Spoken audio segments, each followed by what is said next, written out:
Yolg'iz Alloh ko'rib turibdi. Orqangizda malol keladigan jamoat yo'q.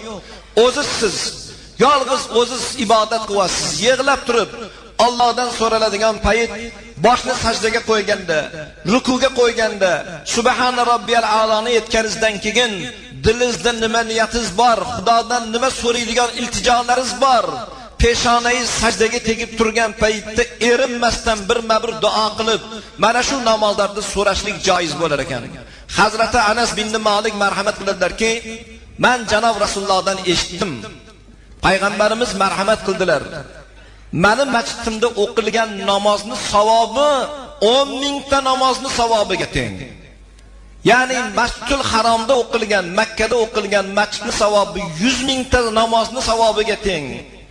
Jang maydonida o'qilgan namozni savobi 2 million namozni savobiga teng. Bularni hammasidan ham eng afzali kechasi o'rnidan turib, qiyomul layl qilib, odamlar g'aflatda yotgan paytda, uyquda yotgan paytda 2 rakat o'qigan tahajjud namozining savobi bulardan ham afzal bo'lgan savobga ega qiladi deb marhamat qilgan ekanlar. Shu bilan birgalikda Hazrati Imom G'azzoliy marhamat qiladilarki, kechani avvalgi qismida Allohning arshini tegidan bir farishta nido qilar ekan. Allohning rahmatidan umid qilgan bandalar, Allohning jannatidan umid qilgan bandalar, o'rninglardan turinglar degan nido bo'lar ekan. Kechani birinchi qismida turib ibodat bo'lar ekan. Kechaning o'rta qismiga kelganda yana nido qilinar ekan. Tahajjud namozining savobidan umid qilganlar, o'rninglardan turinglar. Yana ibodat qilinar ekan.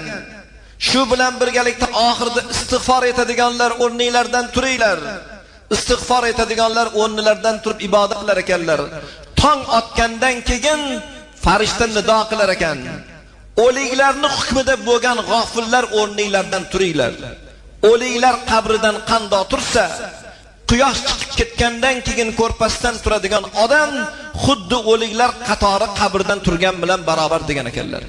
Shuning uchun janob Rasul akram sallallohu alayhi va sallam tahajjud namozini o'zlari muntazam o'qigan ekanlar va sahobalarga buni ta'kid qilib, Hazrati Umarning farzandlari Abdullah bin Umarga qarata turib, Abdullah o'zi yaxshi yigit, agar tahajjud namozini kechalari turib o'qiganda bundan ham afzal darajaga ega bo'lar degan ekanlar.